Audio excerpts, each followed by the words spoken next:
천정입니다. 2020년 떠오르기도 싫죠. 지난 한 해 동안 이 바이러스 때문에 외식업 하시는 자영업자분들 정말 많이 힘드셨을 거예요. 여러 가지 방법으로 이제 위기를 극복하고 계실 텐데 버티고 버티셨던 분들 이제는 진짜 배달 시장에 들어가셔야 합니다. 그리고 지금 한참 배달을 하고 계시는 사장님들도 계실 거예요. 이 매출은 생기고는 있는데 통장에 잔고가 안 남는 그런 상황이라 고민이 많으시는 분들도 계실 것 같아서 제가 이 배달 서비스는 어떻게 하는 건지, 이 수수료와 배달비가 엄청나게 나가는데 이 수수료와 배달비를 계산을 해서 남는 장사를 하는 방법을 제 경험에 비추어 말씀을 드려보도록 하겠습니다. 자, 우리가 흔히 사용하고 있는 이 딜리버리 서비스가 유명한 게 세 가지가 있죠. 배달의 민족, 쿠팡이츠, 요기요. 소비자들 입장에서는 세 개지만 이 우리 사업자들 입장에선 이게 또 5가지로 나뉩니다. 배달의 민족, 배민 라이더스, 쿠팡이츠, 요기요, 요기요 익스프레스. 이게 얼뜻 비슷해 보이지만 각각의 서비스와 수수료율이 다 달라요. 저는 5가지를 다 사용을 해봤는데요. 이 압도적으로 배달의 민족 서비스로 주문이 많이 들어오기는 합니다. 저희 같은 경우는 거의 90%가 배민에서 주문이 들어와요. 그래서 제가 배민을 예로 들어서 이 수수료랑 다 말씀을 드리도록 할게요. 일단 소비자가 배민 어플을 깔아서 주문을 하게 되면 우리 업장은 이 배민 플랫폼을 통해서 주문을 받게 되는 거고, 정해진 시간 내에 음식을 만들어서 배달하시는 분한테 전달을 드리게 되고요. 배달을 해주시는 분, 라이더님들이죠. 라이더님들이 고객님이 집까지 배달을 안전하게 해주는 이 과정이 다예요. 우리는 여기서 배민 어플을 사용하는 수수료를 내야 하고 결제 대행 수수료를 내야 하고 배달하시는 분께 배달료를 드리게 됩니다. 이게 다 사업주가 내는 거예요. 그러니까 사장님들 주머니에 남는 돈이 없는 거예요. 월세도 내야 되고 관리비도 내야 되고 뭐 인건비도 있고 여러 가지 재비용들이 있잖아요. 추가로 배달 플랫폼을 사용하게 되면 내셔야 하는 수수료들이에요. 그래서 이거를 처음부터 잘 계산을 하고 들어가셔야 합니다. 배달의 민족은 아까 전에 제가 2개로 쪼개서 말씀을 드렸잖아요. 배달의 민족과 배민 라이더스라는 게 있습니다.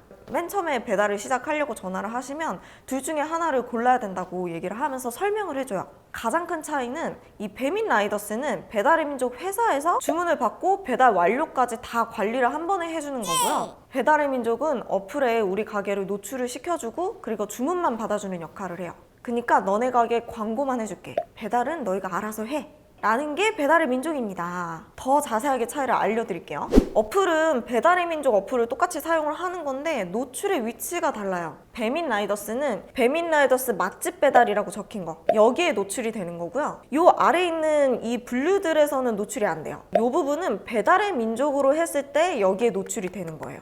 이 배민 라이더스랑 그 아래에 있는 배달의 민족은 동시에 노출될 수가 없습니다. 하나의 사업자로 둘 중 하나만 선택을 해서 가입을 할 수가 있어요. 똑같은 업체인데 둘 다 나오던데? 라고 하시면 사업자 2개 내서 각각 이용하시는 거예요.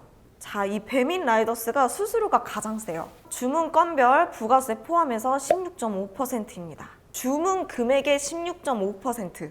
이거 장난이 아니에요. 백화점 수수료보다 더 비싸. 대신 여기서는 결제 대행 수수료를 내지는 않습니다. 이 수수료 안에 카드사나 뭐 각종 결제 대행 수수료가 포함이 되어 있는 거예요. 배민에서 다 관리를 해주는 거니까. 그리고 배달료가 따로 붙습니다. 배달의 민족은 정액제라고 생각을 하시면 돼요. 자, 배달의 민족으로 이용을 하시면 우리 업체는 노출만 시켜주고 주문만 받아줍니다. 광고비 명목으로 수수료를 받아요. 아까처럼 주문 금액이랑은 상관이 없이. 자, 이 광고를, 그거를 울트라콜이라고 부르는데요. 자, 어플 들어가셔서 분식을 누른다. 그러면 이렇게 밑으로 쭉 나오는 거, 여기 울트라콜 광고라고 적혀 있죠. 요 리스트에 노출이 되는 거예요. 요 가장 상단에 노출되는 게 진짜 중요해 보이잖아요. 맞아요, 진짜 중요해요. 이 상단에 노출이 되려면 이 울트라콜에 깃발을 잘 꼽아야 합니다. 깃발은 또 뭔 소리야? 이 울트라콜을 신청을 하게 되면 내가 어느 위치에서 우리 가게를 노출을 시킬지 결정을 할 수가 있어요. 그거를 깃발을 꽂는다라고 얘기를 해요. 이게 무슨 말이냐면 내 가게는 만약에 논현동에 있어요. 내 가게 위치에다가 깃발을 꽂아요. 내 가게를 기점으로 반경 3km까지 노출이 되는 겁니다. 주문을 할 수 있다는 거예요. 그러면 이 깃발을 왜 잘 꽂아야 하냐면 우리 가게 위치로 꽂았잖아요. 그럼 우리 가게 바로 근처에 있는 데에서는 제일 상단에 보이게 됩니다. 가까운 거리 순 그리고 리뷰에 따라서 노출 순위가 위로 올라가는 거거든요. 자, 그러면 다른 예로 들어보면 우리 가게가 논현동에 위치해 있어요. 근데 역삼동에 직장인이 많아서 주문이 많이 들어올 것 같아. 그럼 내 가게가 아닌 역삼동에 깃발을 꽂으실 수도 있습니다. 역삼역 바로 주변에 계시는 소비자들에게는 우리 가게가 가장 위에 노출이 되는 거죠. 포스코 직원들을 노린다. 그럼 포스코 센터에 꽂는 거예요. 근데 이렇게 꽂는 사람이 얼마나 많겠어요. 거기에서 이제 리뷰 달린 거랑 평점에 따라서 노출 순위가 또 달라지게 됩니다. 이 깃발을 여러 개를 꽂을 수가 있어요. 이 깃발 하나당 월 88,000원입니다. 최소 1개 이상은 무조건 꽂으셔야 하는 필수 상품이고요. 여기서 또 추가로 광고를 할 수 있는 부분이 있는데 추가로 오픈리스트라는 이름이 적혀 있고 그 다음에 이렇게 3개가 나와 있잖아요. 이거는 계속 제일 위에 이 위치에 노출이 되는 거예요.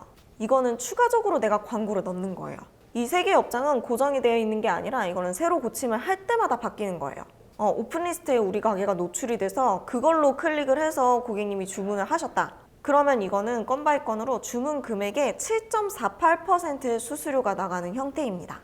오픈리스트 신청을 했는데 주문이 안 들어온다고 하면 낼 수수료는 없습니다. 얘는 필수는 아니고 선택사항이에요. 초기에 들어가시는 분들은 홍보 차원에서도 오픈리스트 들어가시는 것도 좋은 방법이기도 합니다. 여기에서 이제 배달의 민족은 결제 대행 수수료가 붙어요. 주문 금액의 약 3.3%입니다. 부가세 포함해서. 결제 대행 수수료라고 하면 카드를 이용하고 현금 영수증, 휴대폰 이런 것들을 이용을 해서 결제를 하게 되잖아요. 그런 카드 수수료랑 결제망 이용하는 수수료예요. 이거는 사업장마다 카드사들마다 수수료율이 다 달라요. 3.3%라고 말은 하는데 실제로는 이것보다는 덜 나오실 거예요. 소상공인 같은 경우는 카드 수수료가 1%대도 나오기도 하니까요. 자, 배달의 민족은 여기까지 해줘요. 그럼 배달은 누가 하느냐? 배민 라이더스는 배민에서 고용을 한 라이더스 분들이 해주시는데 배달의 민족은 직접 용역업체를 컨택을 해서 계약을 해야 합니다. 자, 말만 들어도 수수료 차이가 어마어마하죠. 근데 배달비에서 또 거꾸로 뒤집힙니다.